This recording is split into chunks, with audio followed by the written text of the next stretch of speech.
नमः शिवाय। आज के इस वीडियो में हम सोमवार के व्रत की कथा के बारे में जानेंगे। इससे पहले हम जान लेते हैं कि सोमवार व्रत का क्या महत्व है। सोमवार का दिन शंकर भगवान को समर्पित होता है। आज के दिन भक्त भोलेनाथ को प्रसन्न करने के लिए विशेष पूजा अर्चना करते हैं। कुछ लोग आज के दिन व्रत भी रखते हैं ताकि शिव की विशेष कृपा प्राप्त की जा सके। बाबा भोलेनाथ के आशीर्वाद के लिए आप भी सोमवार का व्रत कर रहे हैं तो शिव व्रत कथा को पढ़कर या सुनकर इस उपवास को पूरा करें। नारद पुराण के अनुसार सोमवार व्रत में व्यक्ति को प्रातः स्नान करके शिव जी को जल और बेलपत्र चढ़ाना चाहिए तथा शिव गौरी की पूजा करनी चाहिए। शिव पूजन के बाद सोमवार व्रत कथा सुननी चाहिए। इसके बाद केवल एक समय ही भोजन करना चाहिए। साधारण रूप से सोमवार का व्रत दिन के तीसरे तक होता है, मतलब शाम तक रखा जाता है। सोमवार व्रत 3 प्रकार का होता है: प्रति सोमवार व्रत, सौम्य प्रदोष व्रत और 16 सोमवार का व्रत। इन सभी व्रतों के लिए एक ही विधि होती है। आइए अब हम सोमवार के व्रत की कथा के बारे में जानते हैं। एक समय की बात है, किसी नगर में एक साहूकार रहता था। उसके घर में धन की कोई कमी नहीं थी, लेकिन उसकी कोई संतान नहीं थी। इस कारण वह बहुत दुखी रहता था। पुत्र प्राप्ति के लिए वह प्रत्येक सोमवार व्रत रखता था और पूरी श्रद्धा के साथ शिव मंदिर जाकर भगवान शिव और पार्वती जी की पूजा करता था। उसकी भक्ति देखकर एक दिन माँ पार्वती प्रसन्न हो गई और भगवान शिव से उस साहूकार की मनोकामना पूर्ण करने का आग्रह किया। पार्वती जी की इच्छा सुनकर भगवान शिव ने कहा कि हे पार्वती, इस संसार में हर प्राणी को उसके कर्मों का फल मिलता है और जिसके भाग्य में जो हो उसे भोगना ही पड़ता है। लेकिन पार्वती जी ने साहूकार की भक्ति का मान रखने के लिए उसकी मनोकामना पूर्ण करने की इच्छा जताई। माता पार्वती के आग्रह पर शिव जी ने साहूकार को पुत्र प्राप्ति का वरदान तो दिया, लेकिन साथ ही यह भी कहा कि उसके बालक की आयु केवल 12 वर्ष ही होगी। माता पार्वती और भगवान शिव की बातचीत को साहूकार सुन रहा था। उसे ना तो इस बात की खुशी थी और ना ही दुख। वह पहले की भांति शिव जी की पूजा करता रहा। कुछ समय बाद साहूकार के घर एक पुत्र का जन्म हुआ। जब वह बालक 11 वर्ष का हुआ तो उसे पढ़ने के लिए काशी भेज दिया गया।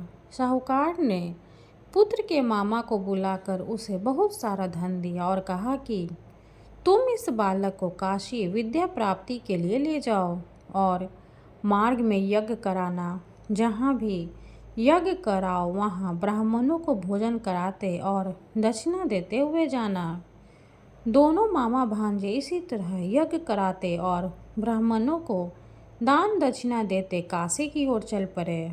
रात में एक नगर पड़ा जहाँ नगर के राजा की कन्या का विवाह था, लेकिन जिस राजकुमार से उसका विवाह होने वाला था वह एक आंख से काना था। राजकुमार के पिता ने अपने पुत्र के काना होने के बात को छुपाने के लिए एक चाल सोची।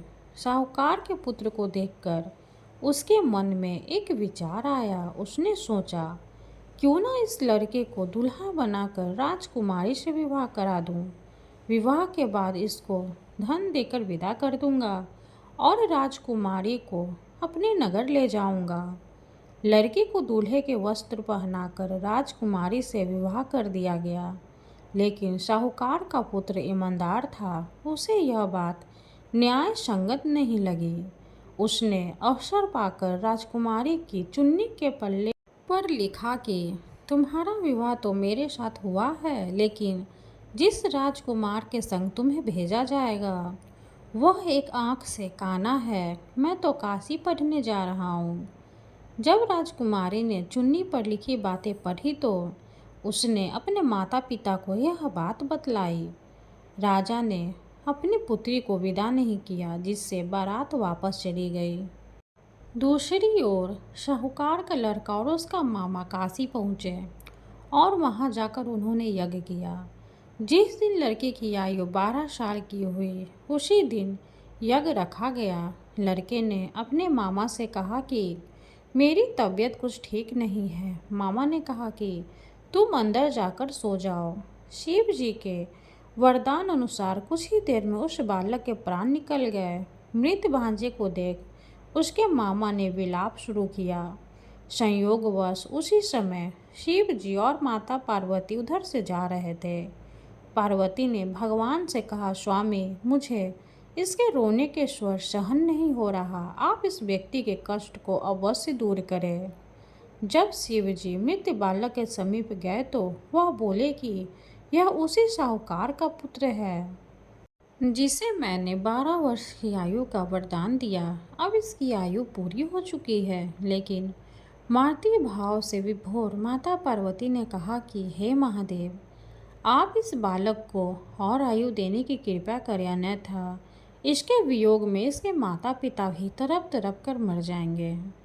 माता पार्वती के आग्रह पर भगवान शिव ने उस लड़के को जीवित होने का वरदान दिया। शिव जी की कृपा से वह लड़का जीवित हो गया। शिक्षा समाप्त करके लड़का मामा के साथ अपने नगर की ओर चल दिया। दोनों चलते हुए उसी नगर में पहुँचे जहाँ उसका विवाह हुआ था। उस नगर में भी उन्होंने यज्ञ का आयोजन किया।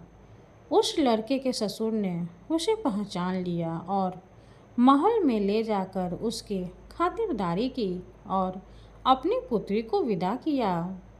इधर शाहूकार और उसकी पत्नी भूखे प्यासे रहकर बेटे की प्रतीक्षा कर रहे थे। उन्होंने प्रण कर रखा था कि यदि उन्हें अपने बेटे की मृत्यु का समाचार मिला तो वह भी प्राण त्याग देंगे।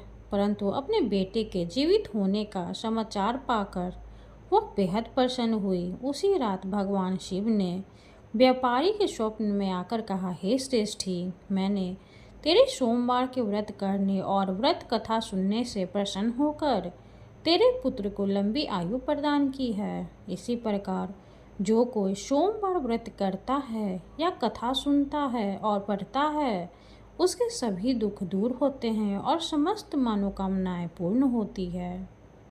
कथा समाप्त हुई। हर हर महादेव। वीडियो अगर अच्छी लगे तो लाइक कर दे, चैनल को सब्सक्राइब कर दे। धन्यवाद।